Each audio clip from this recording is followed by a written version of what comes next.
I'm talking today to Craig Parnham, coach of the USA ladies field hockey team, on his philosophy of hockey and what it creates to make a winning hockey team. So Craig, what are the critical factors in creating a winning hockey team? You're having quite a bit of success recently, so what are your views? I think for me, firstly you need to get an established vision of where you want to go, and that's a start for me on any new journey. And that's not for me to impose, it's for the players to decide where they want to go and how they want to get there. And then it's for me to help facilitate that process. But you can't get away from the obvious questions of technical and tactical ability.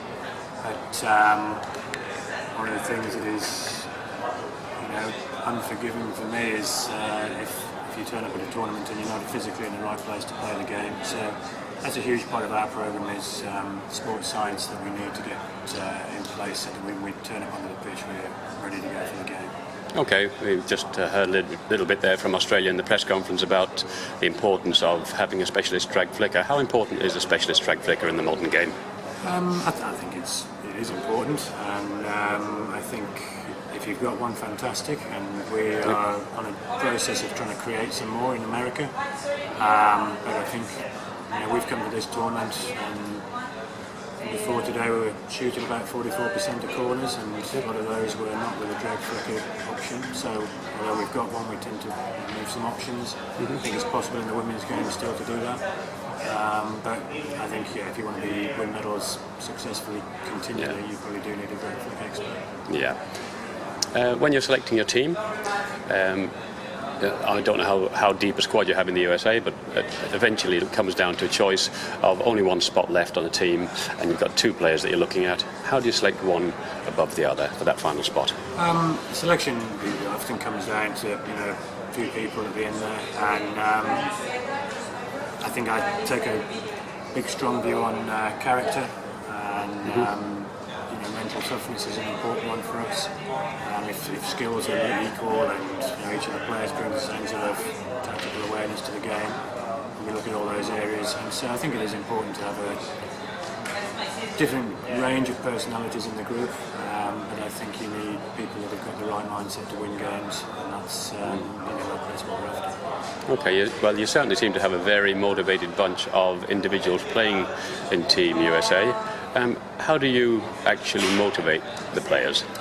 I think a lot of it comes from within. I think motivation is the strive for self-actualisation. We want to try and be the best we can be, and that's the day-to-day drive from the players is what can I do today to be the best I can be, and that is a motivation enough. And so actually my job also when you come to a tournament like this is trying to keep a lid on it, keep emotions down. They get we play an energised game, we get a lot of excitement from it, and it's about just sort of tempering that enthusiasm sometimes. Yeah, well, it's certainly an exciting style of hockey, that's for sure, that you've developed over there.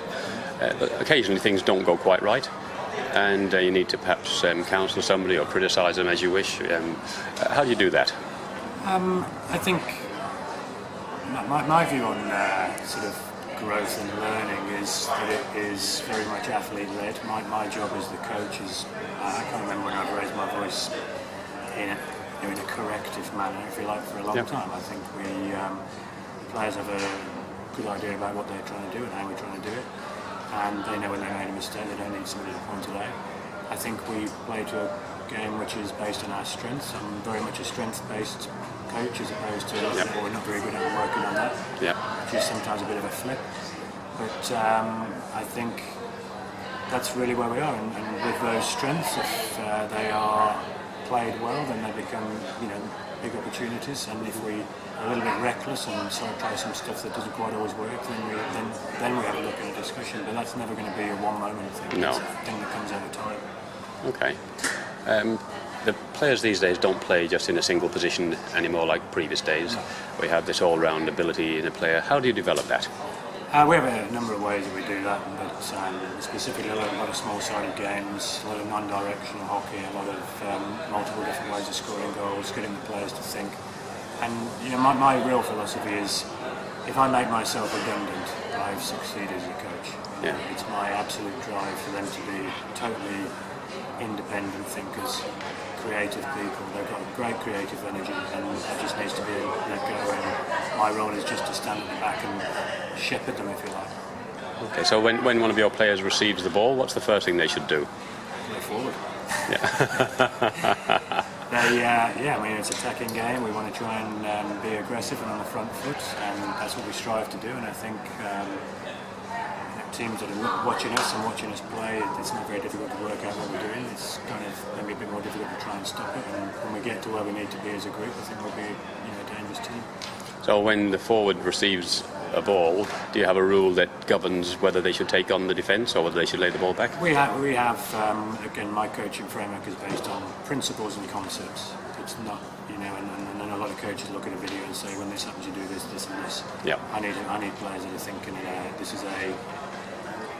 it's a multifaceted game. It's non-linear. It's got a huge amount of randomness to it, and I need players that can think on there very quickly and see something and make good decisions based on what they see, and that is trained in practice environments. And actually, you can direct a bit, but we tend not to direct too much. Okay. Final question then. We see quite a few rule changes in hockey over the years. In fact, if you look back, you can tell what time or what year you're looking at a hockey match just from the rules. Yeah. If you could change one rule in hockey, what would it be and why?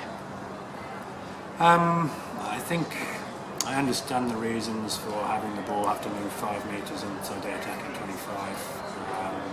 The danger issues of the ball being hit to the circle, but I think actually that slows the game down, and I think there's no real advantage. Long corners, for example, used to be a good opportunity. I think it's less of an opportunity now. I think so. I would probably.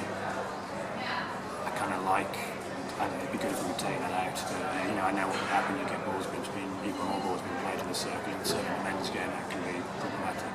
So maybe it's just a revision of that and think of it as a better way, because there used to be a tremendous amount of goals that were played quickly into the circle with deflections, and it was you open up the game, and that element has been lost, and I think a lot of excitement has been lost because of that.